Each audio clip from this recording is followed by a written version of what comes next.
You're out in the world, exploring a part of the immensely varied landscape of our dear planet Earth, freed from your desk or whatever in life chains you. You marvel at the beauty, the grandeur, the unfathomable immensity of it all. You reflect on humankind's ability to control the landscape, and dramatically fail to control it. It's a multi-sensory experience being in the outdoors, with visual input, of course, but also with plenty to hear, touch, taste, and beyond. Our world has dimensionality, and it's always changing too. Why, oh why, would anyone feel the urge, the hubris, to put art out here? What kind of an art can thrive in the presence of such a formidable co-star as Earth? This is the case for land art.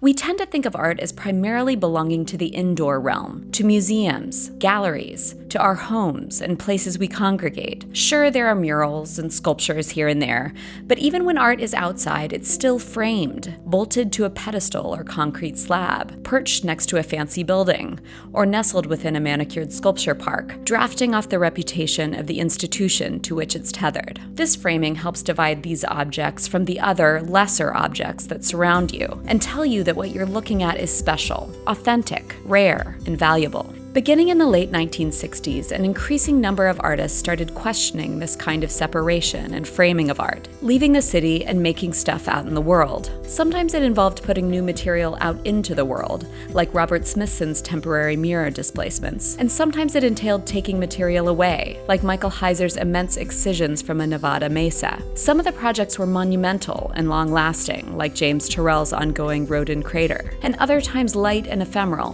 like Richard Long's A Line Made by Walking, where he walked back and forth across a meadow, drawing in his way a line of flattened grass. People started to call these things earth art, earthworks, environmental art, or land art, catch-all terms for a wide range of activities that were not an organized movement, but were certainly a noticeable tendency. We're going to call it land art, and we'll define it as art that is made within or atop or involving a landscape, or art that is made from materials drawn from the landscape. Yeah, all art is technically made from natural materials, but we have to work from somewhere. Let's just agree that it's a spectrum, and this is more land art than, say, this. But there's a lot in between. And of course, humans have been making dramatic marks on the landscape since prehistoric times. Across cultures and centuries, people have made highly site-specific gestures, drawing lines, building mounds, and erecting massive geometric earthworks. But just as each of these stem from vastly different motivations, the artists who've made land art since the 60s have done so with specific and differing approaches. It's said that a visit to the pre-Columbian Great Serpent Mound in Ohio inspired Robert Smithson's best-known work, Spiral Jetty. In 1970, he and two assistants moved nearly 7,000 tons of earth, basalt, and boulders into the form you see here, projecting into Utah's Great Salt Lake. It became submerged in 1972 and stayed that way until drought caused it to reemerge 30 years later. But that's precisely what attracted him to the site. Drawn to the concept of entropy, Smithson explored in this work and others the reality that an artwork is never fixed and experiences decay from the moment it's made. He also theorized the relationship between a site out in the world and what happens in an art gallery. In a series he called Non-Sites, Smithson brought materials like rocks from a specific place into a gallery and put them into shaped bins, positioning them next to a wall map indicating where the material originated. For Smithson, the site was that natural location, and the non-site was its reprocessed, contained state in the gallery. So in other words, and using examples Smithson never did, actual Yosemite Valley, California would be a site, and then Albert Bierstadt's 1865 painting looking down Yosemite Valley, California is the non-site. Smithson wrote, "The relation of a non-site to the site is also like that of language to the world. It is a signifier, and the site is that which is signified." Many artists at the time were trying to escape these terms and break free from the museum or gallery. Making work out in and with the landscape was a way to do just that.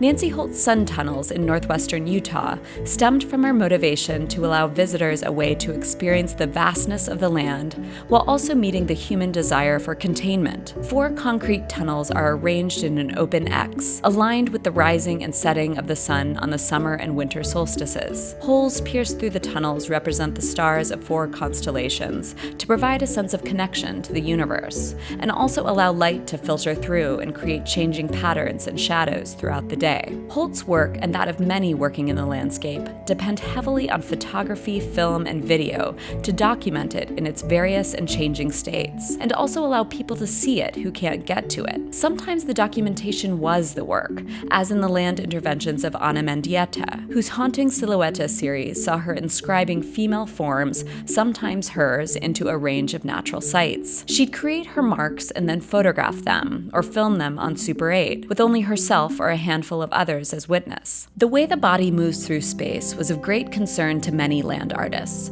who often blurred the boundaries between art and architecture. In 1979, art historian Rosalind Krauss wrote an essay trying to make sense, or at least begin to, of land art as it relates to the category of sculpture. Whereas modernist sculpture, which had its origins in the tradition of the monument, could maybe once be seen as the thing that was not landscape and not architecture. With all of this wacky new installation in land art at the time, perhaps sculpture would now be better understood as being part of a structuralist diagram, or an expanded field, that she proposed might look like this. This is pretty impossible to parse, but that's kind of what she was getting at, working to complicate and break up the firmly divided categories for art that had ruled the day up until then. Art in a gallery was isolated from the outside world, which in the 1960s and 70s was rife with conflict. The Vietnam War, the civil rights and Black Power movements, and second-wave feminism were easier to forget within the white cube. As art critic Barbara Rose wrote in 1969, a dissatisfaction with the current social and political system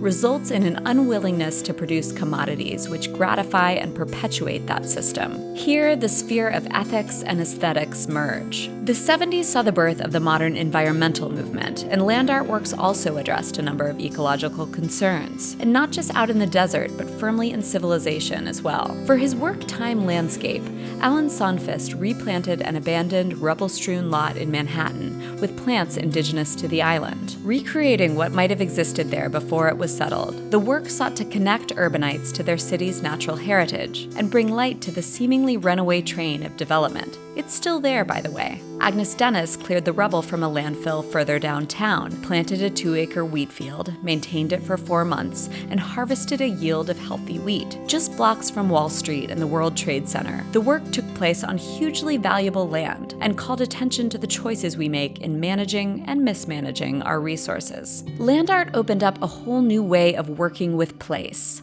kicking off a trend in art that remains strong of paying attention to the particularities of a site, its geology, its ownership, its histories, its present. Whether in a dense city or out in the middle of nowhere, everything everywhere is site-specific, and land art strips away those framing mechanisms to help us realize that. The best of land art makes it impossible to forget where you are, and sets into relief your surroundings with a clarity that jolts you out of the one thing after anotherness of everyday life. Land art at its best helps us map our location in the world and in time. It's often inconvenient, and it cannot be rushed. It must be walked through and around and revisited at different times of day and in varying weather. But in this, the age of the Anthropocene, in which we acknowledge the extent to which humans are actors on the natural systems of our planet, it's land art that is perhaps best suited to help us contemplate our complicated relationship with nature. Are we part of nature or separate from it? Do we make nature or does it make us? What is the right way to live here on Earth?